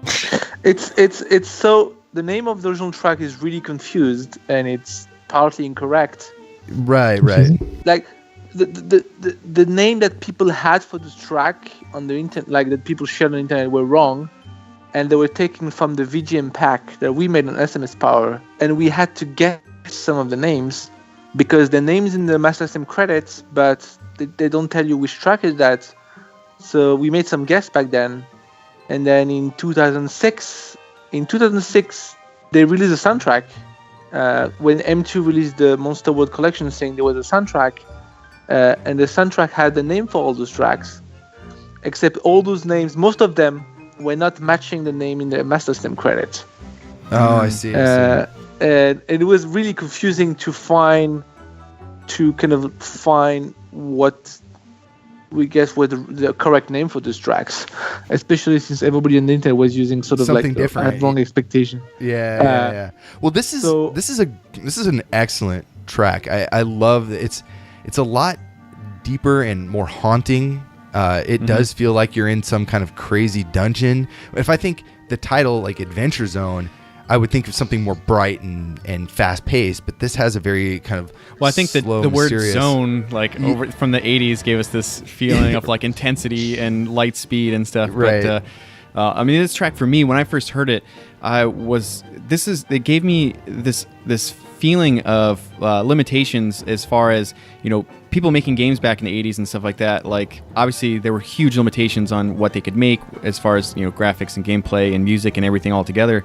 And I mean, with a game like this that is such a faithful remake, it made me feel like, this could be what people would have loved to have made back in the 80s and stuff like that. Like the richness of the music and all, like the real feel of some of the stuff, but it still has this, video game kind of adventurous feel. I thought it was really neat, and it, having a love for the original game, it kind of really sparked that nostalgia in a different way. It's an amazing track. I think it's one of the for many people it's one of the favorite track in the thing, and I think Michael did a brilliant job in it. Yeah, he did. And it came. I remember it's one of his first draft for this track was very close to what we have now. So it was it came from Michael at some point. And he just stumbled on this thing, and it was like amazing. Maybe Michael has more. I believe it's my favorite one. I'm very proud of this one. Yeah. Oh, good. This is one of the. We're all proud of you. It's one of my... Do you remember? Do you remember, Michael, how it came to be, this track? How? Yeah, sure. There were some screens made by Ben, where you could see a small mouth in the forest with big trees, and both Omar and Ben told me we expect something that will sound a bit like Danny Elfman. And first, I tried to make music that sounded a bit like Beetlejuice title music, but okay. I can see that. I was really not happy with it, and I remember I was thinking about it, and my on the evening, my daughter said, "Hey, Dad, I want to show you a movie, Tim Burton, Big Fish. You've never seen it." So obviously it's Danny Elfman who made the music. Right. I was for 2 hours in the mood of that kind of music, and I immediately had the idea of the arrangement. Oh wow! So your daughter can get credit for. Yeah. Did you put her name in the credits? I hope you did. That's awesome. All right. Well, why don't we get into another track, and then I have something for you guys. So let's first listen to this next track. It's called Mind of a Hero, and this is the beach theme, but with ukulele backing. And this is from WonderBoy 3, The Dragon's Trap remake in 2017.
That's not in the game though. I'm blushing right now. Well, it is in the game, but it's it is. It's mixed down with other instruments. Yeah. As a charity thing for me. No, of course not. Oh yeah, so that was the Mind of a Hero, the beach theme with this ukulele backing. Now, explain that. Played by me. Played by you, no kidding. Wow. Oh yeah, that's me. Oh, awesome. Well, bravo. But it's too. It's like I don't have 4 hands, so that's two tracks, right? One for the melody and one for the backing. Yeah. Oh man, that is so cool. So we picked this track actually, and this isn't in the game per se. This is on the extra disc on the soundtrack. But this track, it was really pretty. It had it kind of reminded me of like almost like one of those Disney animated films where like they have like Lilo and Stitch or something. Yeah, it's like set in yeah. Hawaii with like the beautiful. I'm such a huge fan of that soundtrack. of Lilo and Stitch. Yeah. Yeah. Oh, that's awesome. I mean that it kind of gave me that. It has like a very relaxing but almost blissful kind of feel to it. And this track, after hearing it, I knew it wasn't originally designed or originally put in the game, but James and I, we fell in love with this track, and so we wanted to make sure we played it. But I'm sure there's a story behind it, so please enlighten us. Of course, if you pay attention to final version, you can hear this in the final version, but it's very low played among on the other instruments. Oh, no kidding. Yeah, of course. Yeah, it is in the mix, lost somewhere in the mix. Yeah. Awesome. But I think it's a good thing that it's lost because this is kind of I don't remember actually if we intended for it to be used at the beginning. I was just playing that and I sent it to Michael and Omar. And I'm not a really good ukulele player, and some bits in this track are cheated. What do you mean? What do you mean by that? Well, I think I could play it better now actually, but there's the bit where it goes like I had to play that slower and actually speed it time up, stretch it. yeah, because I don't remember. Oh, that's great. My fingers are not gonna remember that thing, but I had to speed that up. I couldn't play it at real speed. Oh, that's awesome. That's so funny. But also, you had to play 1 tone lower because I don't remember exactly, but I had to pitch 1 tone higher. Yeah. Because there's no way I could play that in the original key on the ukulele. It's like so much finger work. Oh, way too high up. Yeah, I mean it's not, but because of the tuning. But if I played it, I'm lost. I'm in an ocean of ukuleles here, and I have one that I pitch 1 tone higher, but it sounded too much like a banjo then, and this one sounded nice, so it was better to record that one that I used. I realized that nobody can see that I'm pointing at it right now. We definitely had to get used to that. Cool, man. Like when we first started doing the show, Brian and I, we talk with our hands, and it's just like eventually we just stopped doing it because nobody can see it. Now we just sit here and we just stare across at each other. Just one point. Oh yeah. I believe that ukulele is the only real instrument on this track. Oh really? Wow. If I'm not wrong, yeah. I believe. Really? Yeah. I think, yeah. Breaking news. Wow, I didn't know that even. And also there is a steel drum that is played, but it's a layer with 2 different samples. One comes from a very, very famous instrument called synclavier. It's a very expensive sampler that used to belong to Sting. Wow. Oh wow. So did you steal yours that sampler? Used to belong to Sting? Yes, or? yes. Really? Really? Yeah. You bought Sting's synclavier? Not directly, but it's been through the European importer of synclavier, and I bought it from him. And even Omar visited him when he was living in England to see if it was fully working. And Wow. So you have Sting's sequencer. Great. Now Sting has to be in the credits. There is some samples of Sting in my synclavier. Yeah. Oh really? Yeah, some bass sound, if I remember, or something. Holy shit. Holy I'm gonna. yeah. Wow. I'm gonna paste a link to the the instrument in the Skype window. Okay, and we'll put it in the show. Let me see if I here you go. can I play it now? Oh no, it's very complicated now. No. Oh, okay. Then I'm not gonna do it. I'll just have to inject it later on. So No, wait, no, let me get this straight. On the soundtrack for WonderBoy 3, there is an instrument that used to belong to Sting. Yeah, that's true. used. Yeah. And you never told us that? I didn't remember. I didn't remember. Oh, it just passed me up. Yeah, Yeah, just forgot. It's not a big deal. I have other instruments from other famous musicians. Next, we'll learn that they're yeah. Yeah. Oh, by the way, that voice in the background, that's Michael Jackson. I was just gonna say that. He used John Lennon's harmonica. What about the sound? The sound effects? So we're talking about the music, but the sound effects. How did you guys kind of did you try to recreate the original sound and just kind of modernize it, or how did this actually work? Yeah. It was a bit. I don't know where to start. Actually, the 8-bit sound effects, they can be pretty effective, right? Mm-hmm. Right. But the thing is, they are very symbolic in a way. It's like everything is a melody, more or less. And when you update the graphics of the game, everything becomes kind of more physical. You can see that the shield is like made of wood or metal or something, and then those sounds, they don't work as well. But Right. But there was this.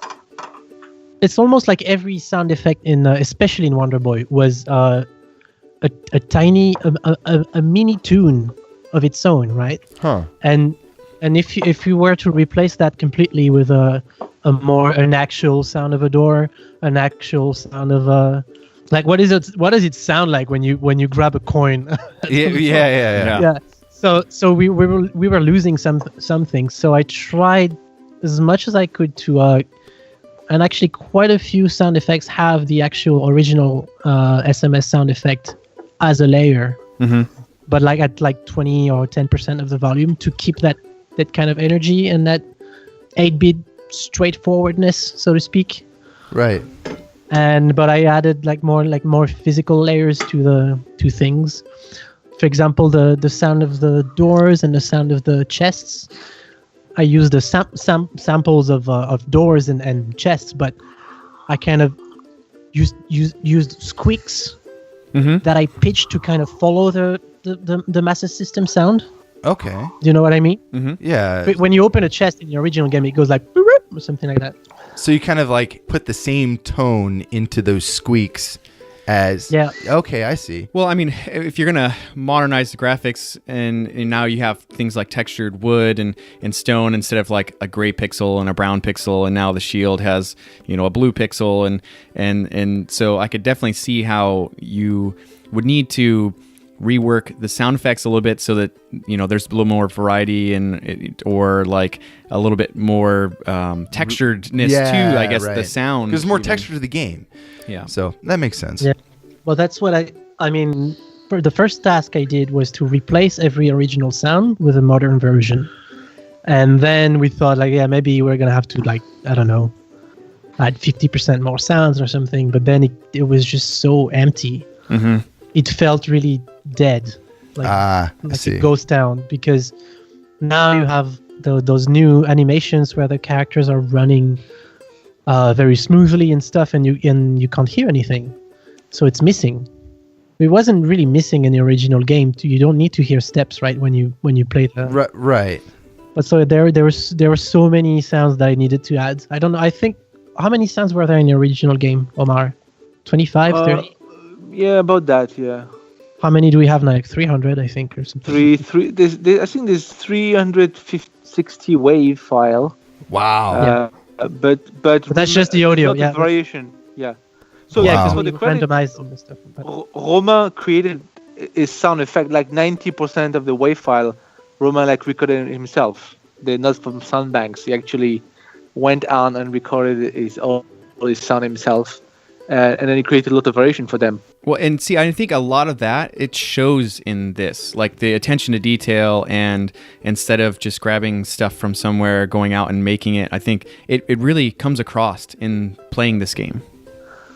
But Roma is typically like when you ask him for the bird sound, he would wake up at 4 a.m. and put a microphone on his sill outside. I did not do that. You did something like that with work. Yeah. Thanks for like saying I did 90% of the sounds myself and using the one example where I used the library. No, but you the fucking birds. No, but but thanks. I know what you're trying to say. I love you. You tried to record those birds outside, and then you realized that they didn't work for some reason because it was too loud or something. Oh yeah, then, no, because you then, can. There's too much outside I noise. can't go far enough from the city. That's the thing. But he would still try to do it. Romain is the kind of person, if you ask him for a boomerang sound, he would buy a boomerang and learn to throw a boomerang, and then get hurt and then spend in the hospital, and then use a sample.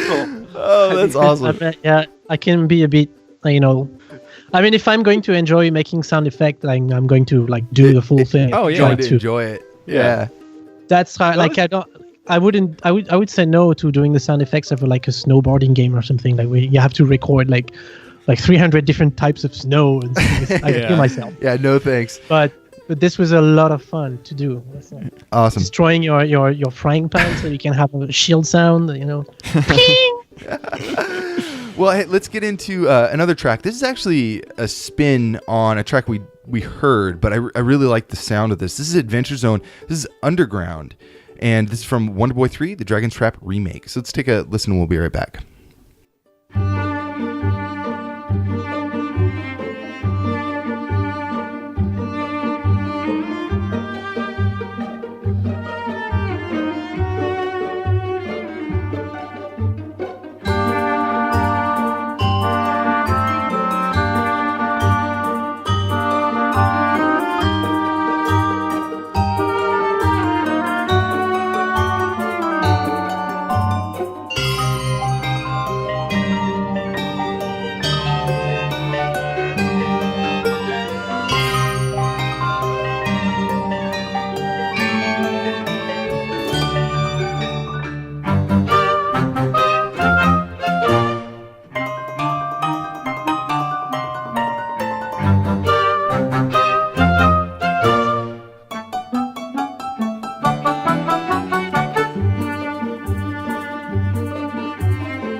All right, you just heard Adventure Zone, the underground version from WonderBoy 3, the Dragon's Trap remake.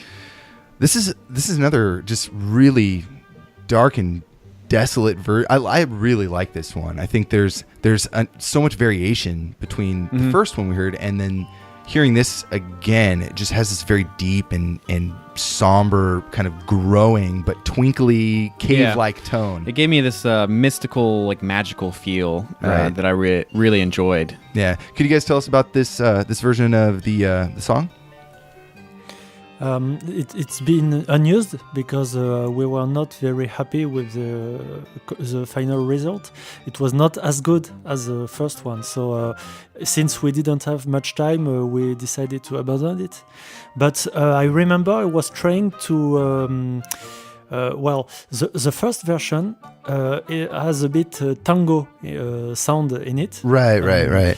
Since we are going to through the cave to a Japanese temple, I tried to put some Asian instruments in this one, so you can hear some gong, gamelan, that kind of things. But also the melody is played by a cello this time. The first time it played by a viola. viola. I preferred the sound of the viola, but since I had a take made by cello, I decided to try to recycle it as well. I really like that deep cello sound. But anyways, kind of taking a little bit of a detour here. We've been talking about the music and stuff. I was talking to Michael last night, and he said, "Oh, why don't you guys get Sakamoto-san on the episode?" And I really tried to figure out how we're going to do this with timing. Right, because all the different time zones. Because you guys are in France, we're here West Coast in the States, and I'm in Spain actually. Oh, you're in Spain. Oh my God! So yeah, it's the same time zone. It's same time zone, yeah. Gotcha. So, and then Sakamoto-san's in Japan, which is like right now the middle of the night for him. So that was never going to work out. However, last night at like 1:30 a.m., I got a text from Michael saying, "Why don't you just do an interview with him now and just play it for us?" So that's what I did. Completely ad hoc, and it's a little rough around the edges. But if you guys don't mind, I'd like to play it for you. Yeah, sure. So let me go ahead and start that.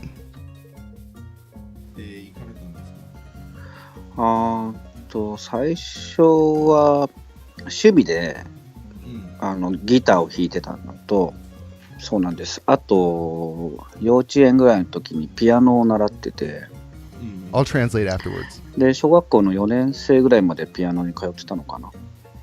でだから音楽には割と近いところにいたんだけど、その後高校生になってからバンドを組んだんですよ。バンドを友達と。でその時に最初は普通のポップスとかをコピーして演奏してたんだけど、自分たちで作れるんじゃないかなって思って、それで作り始めたのが最初の作曲のきっかけじゃないかな。So I'd asked him, like, how did you get into, composing at all? How did you get into the music industry? Like, how did this whole thing start? And he said, I started playing guitar for fun. Prior to that, though, I was taking piano lessons in kindergarten until about 4th grade. So music was a big part of my life already. Then around high school, I started playing in a band with my friends, mostly doing covers of pop music and such. But I always thought that I'd love to be able to write my own music at some point in time. And then we had some technical difficulties. He ended up getting like a pizza ordered or something in the middle of the so like there's this part where he's like なんか荷物届いてるし and he starts laughing about なんか that. 頼んだ覚えないな But he says he didn't remember ordering anything. So we continued with the interview. So let me keep going here. とはいえコンピューターが大好きでクラフトワークとかも聞いてたりとかしてて、あとは日本だと YMO とかあの辺のテクノサウンド的なところも聞いてて、でそこからすごく自分で演奏するよりもコンピューターに演奏させた方が良くないっていう、いろんなことができるんじゃないかなっていう、要するにパフォーマンスだと限界があって、コンピューターに合わせればもっと速いとか複雑だっていうことができるんで。So this is, anyways, I love computers and listened to a lot of Kraftwerk at the time, and of course YMO, techno music, etc. So I thought maybe it's better if I have a computer to do the work and play all the music instead. Since it's a lot, a computer can do all sorts of complex things that would, I would otherwise not be able to pull off on my own. And so he was really interested in kind of pursuing that avenue. でそこからちょっと興味は持ってたんだけど、実際に僕の時代にはまだ家でなんか作曲してコンピューターで鳴らすっていうのがまだギリギリできない時代だったのかな。普通にパソコンでできるとかっていう時代じゃなかったんで、まずそこはできなかったんだけど、そうしてる間にゲーム会社にね就職してプログラマーで働き始めて。And so he says, but at that time he was really, computers weren't really quite available for home use. So he ended up getting a job as a programmer at a game company instead. And that's kind of where he started his career in the video game industry. It wasn't composing, it wasn't even in music so much. It was in programming and doing more of the technical side. So he goes on to say here, そこはね、定款って会社で今テクモ光栄ってなっちゃったけど、で、定款っていう会社に僕はもうハイスクールを辞めて、リタイアしてそこに入ったんだけど、で、最初はプログラマーだったんですよ。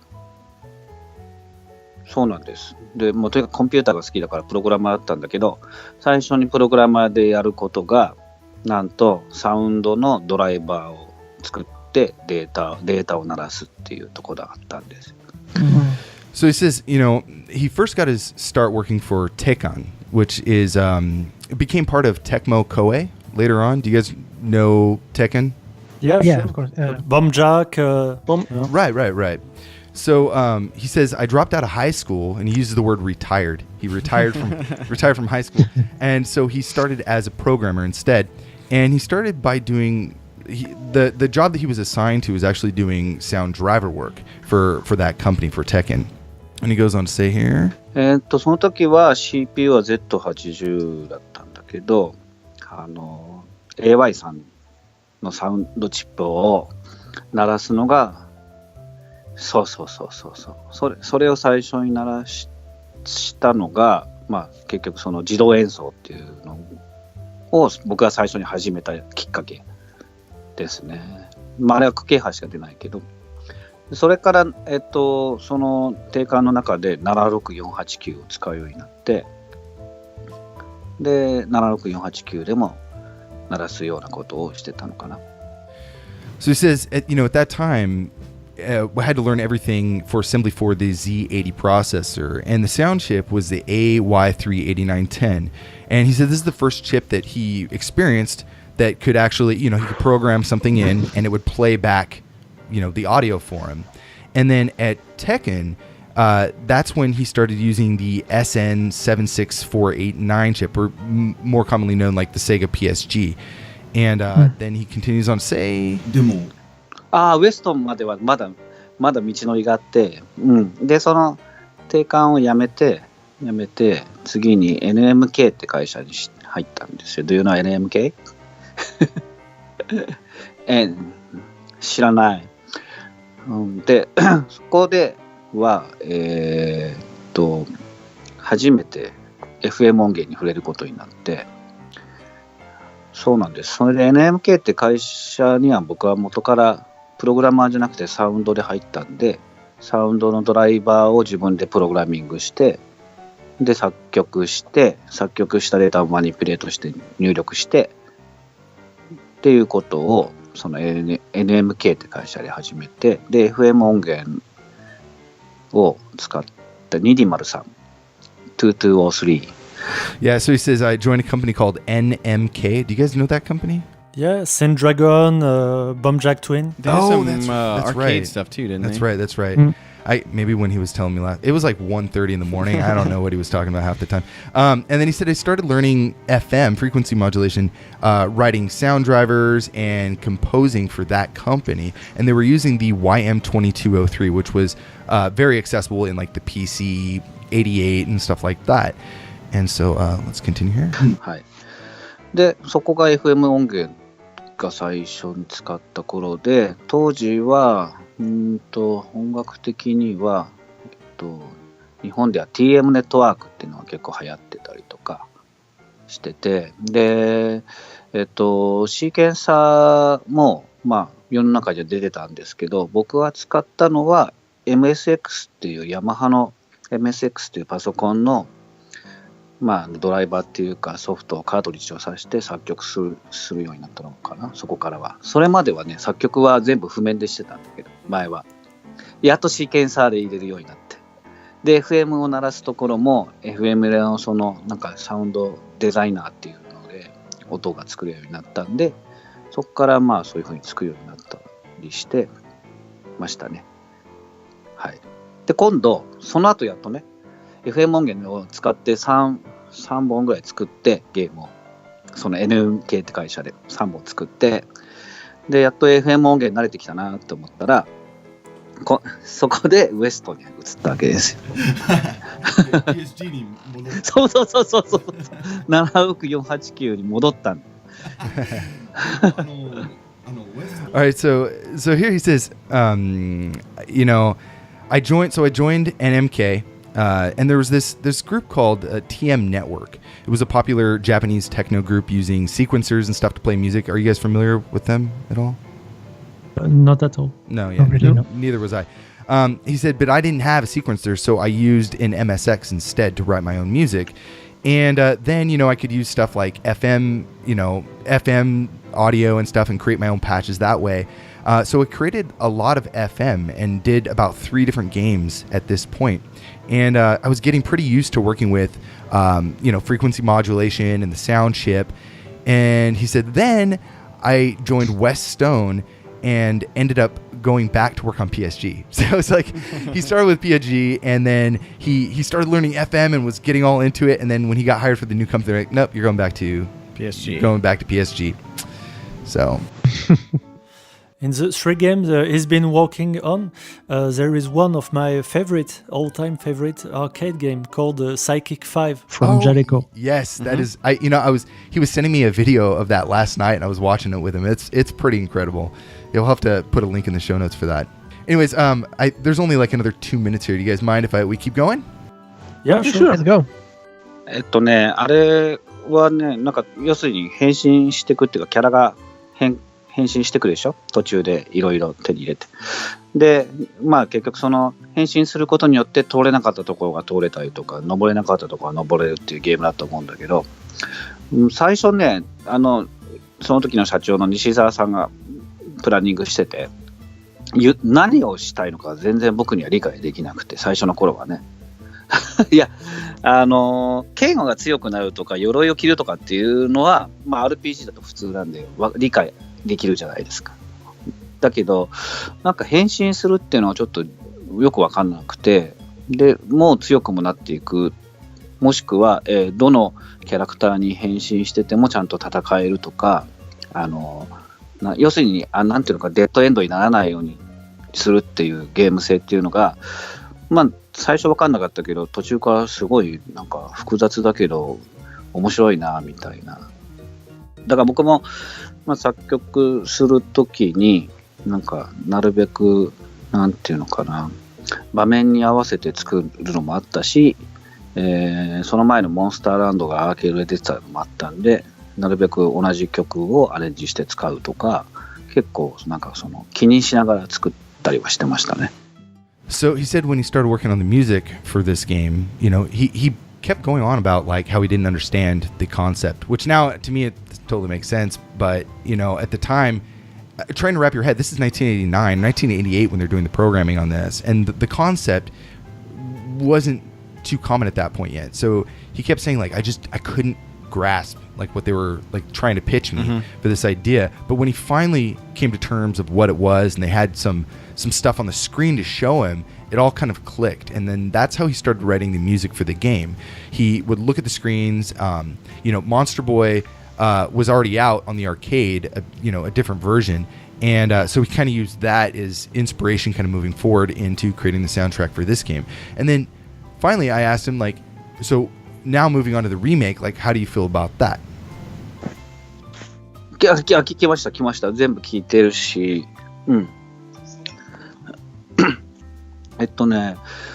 最初オマーさんからなんかそういう作ってるって話を聞いて、で音楽の方はどうなるか最初は知らなかったし、実際音楽聴いてなかったんでどうするんだろうなと思ってたんだけど、僕は全然違う曲でもいいかなと思ってたんですよ。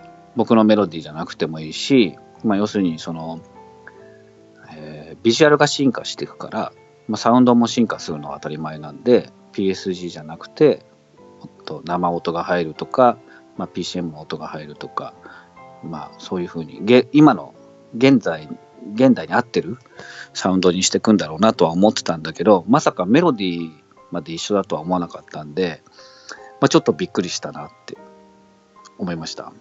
で結果的には、僕は作ってた曲のバリエーションよりも、同じメロディーを使っていろんなバリエーションで作ってるでしょ、シーンに合わせて、その辺とかもよく考えてるなと思うし、あと音楽的なセンスが素晴らしいなと思いました。So He said, at first when he heard there was making the game, he was like, okay, they probably don't have to use my original melodies. The graphics are completely being reworked, so I don't mind at all if they just completely change it up. It doesn't matter. It needs to be brought into the modern era. I'm gonna expect some PCM samples and maybe some instruments, but definitely no PSG. So when he realized that you guys continued to use the original melodies that had real instruments and PCM, he was surprised. He was really, really impressed with how that turned out. And the composer is very, very talented and just nailed the arrangements beautifully. So he had a lot of praise. He did. He had a lot of praise for you guys. Thanks. And then, but something amazed me when I talked to Shinichi by Facebook. He said that he had composed about 50 or 60 music for WonderBoy 3, but most of them have been unused. And sadly, he has no track, apparently, of this music. Oh, wow. Yeah, So I must have missed that.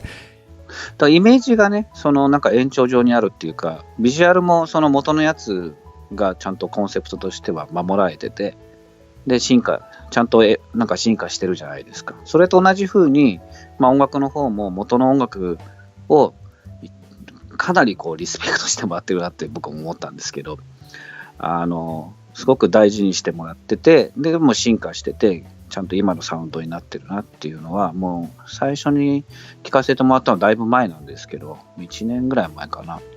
それ以上前かもしれないけど、その時にちょっとびっくりしたなと思いました。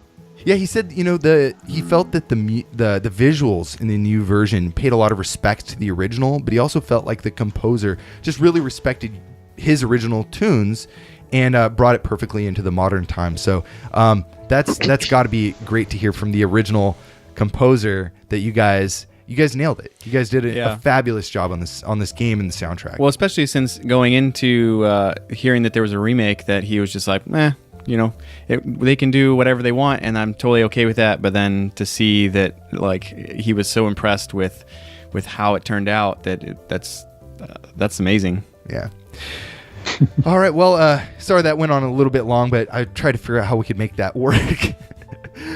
No, it's great. It was great to hear him talk about it. His stories. Excellent. We talked a bit with him, by Facebook and email and stuff. He was very sweet. Yeah, I did ask him if he wanted to do the interview in English, because I'd be like, saves me some trouble.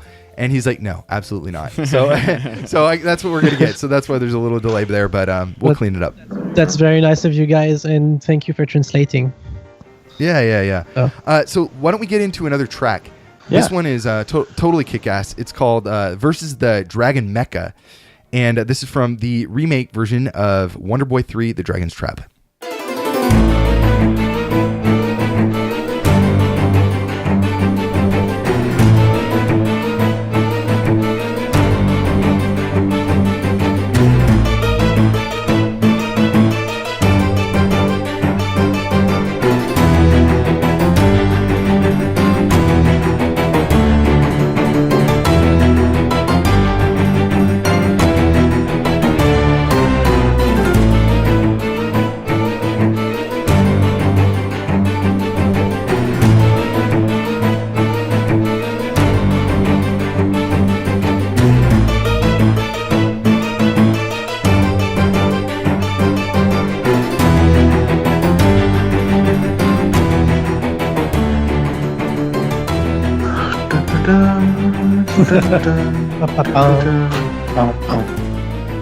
Sounds like you guys might know that one a little bit.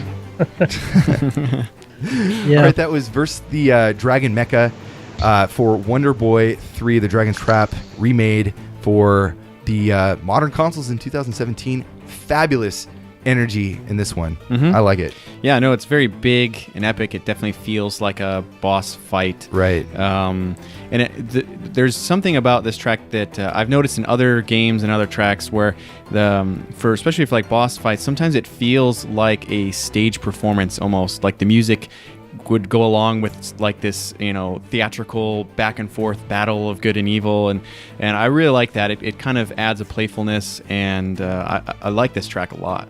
Yeah, what do you guys thoughts about it? I believe it's one of the last music I made. I tried to use similar instrumentation as the previous music. The last dungeon was made Romain. If I'm not wrong, it's 100% MIDI programmed, not a single real instrument on this one. Wow. I was going to say, like, I really liked whoever played that. And that's totally wrong. I did play everything. Awesome. Yeah, you did play everything. Awesome. Now, so the Dragon Meka, for Omar, I have a question for you. You must be a fan of this Mecha Dragon. When you did your emulator, it's actually called Mecha because of this dragon, right? Yeah. It's. I mean, I used Bock as a nickname on this website, so that's also kind of the name of the character in Monsterland. I just always loved, like the series. I was using the name from the series, yeah. And it's a really cool character. The artwork on it in the Game Gear version, there's kind of artwork of the Dragon Meka, which looked really cool because it was actually quite friendly for in the artwork for kind of a bad boss. It was quite a friendly dragon. Kind of looked like Pete's dragon, like a happy kind of dragon. It was funny. I was playing this last night through an emulator just to just kind of re-jog my mind. And I'm signed into this service called Retro Achievements, and you can see there's like little tiny achievements when you get through certain things in levels. And when I beat this dragon, and it popped up. It's like the Mecha Dragon SMS emulator, like the achievement popped up, and I was like, wait, what? And so I thought that was pretty funny. So had to make mention of that. Yeah. That was one of the last track Michael did. Because just before that, I think we were still kind of debating on the last dungeon track. So the dragon track that would come with it wouldn't be settled until we settle on the last dungeon track. And that's also why I couldn't use instrument on lots of instrument, because this was kind of like done really at the last minute, and I think some of the session already were already planned, or some of it was finished after the musical session. Most of it. Awesome. But it sounds really really good, especially because the theme being mechanic, some of the sound just worked out very well at the end. It very very strong and industrial, and the track has a lot of energy and power to it, so I think it works really well. And when you play it in game, you've got the sound effects over it. Romain does this kind of did the sound effect for the legs of the robot, which really add to the scene. Oh, right. Yeah. That back and forth, yeah. Cool. Well, we've played a lot of tracks with you guys. We got a lot of great information. This is going to be a monster episode. But I think we're going to wind up here. So we want to say, first of all, thank you guys so much for taking the time out of your day.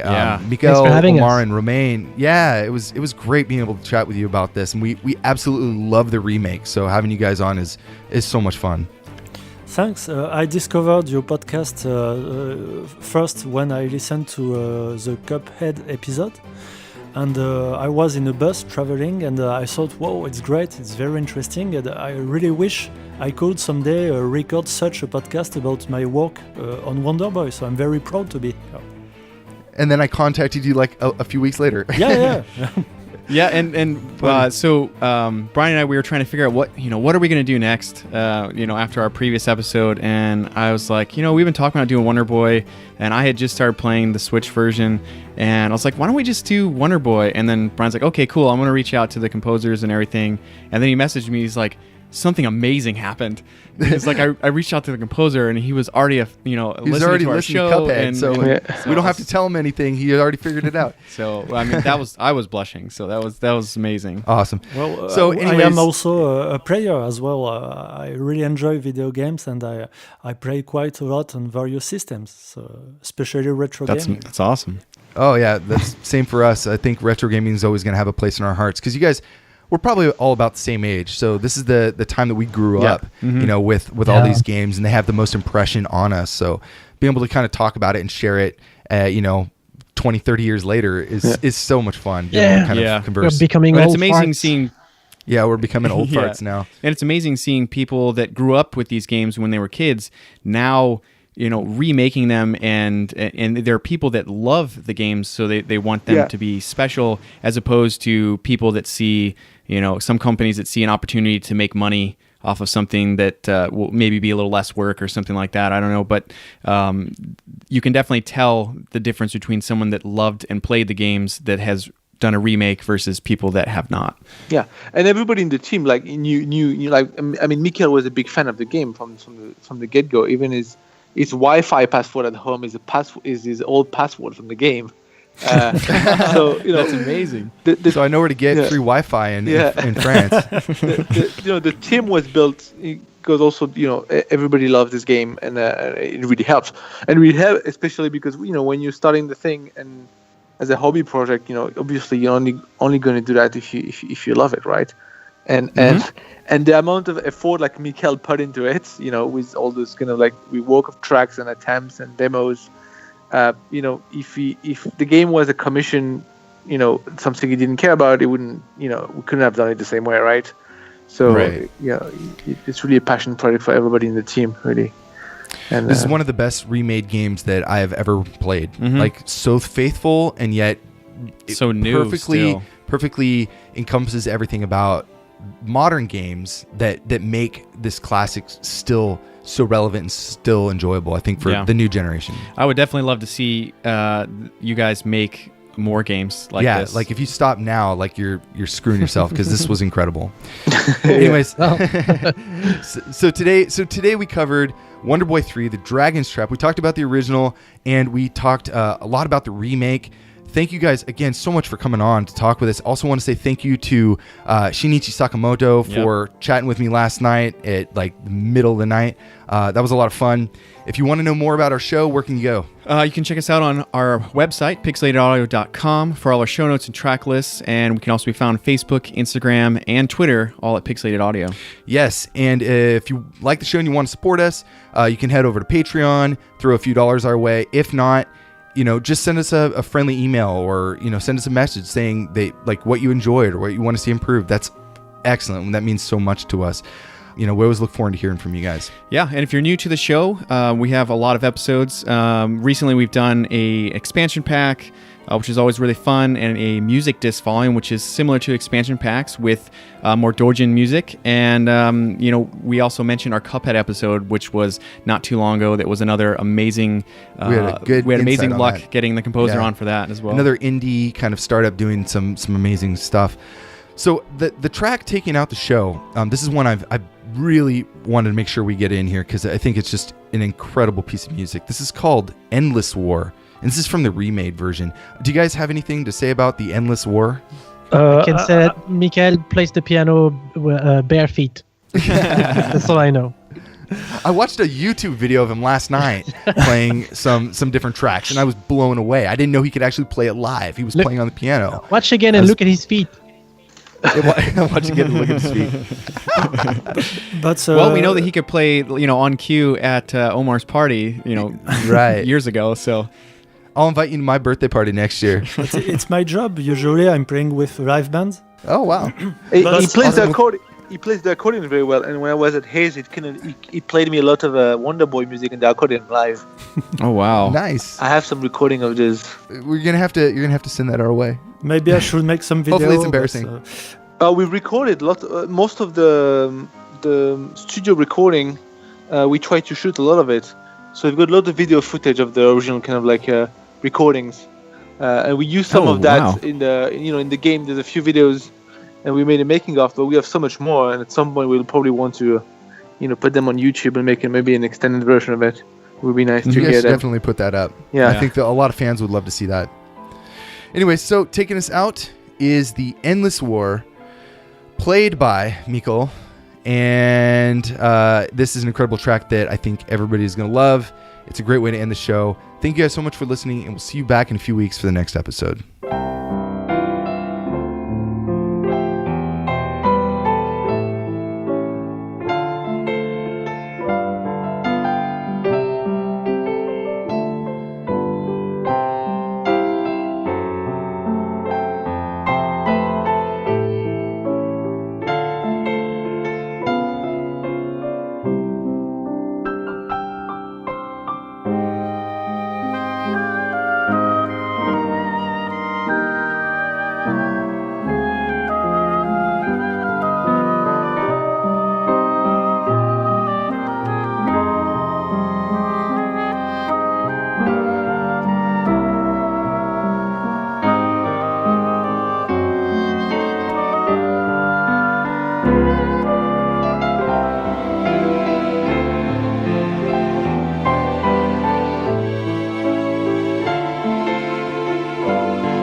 ありがとうございます。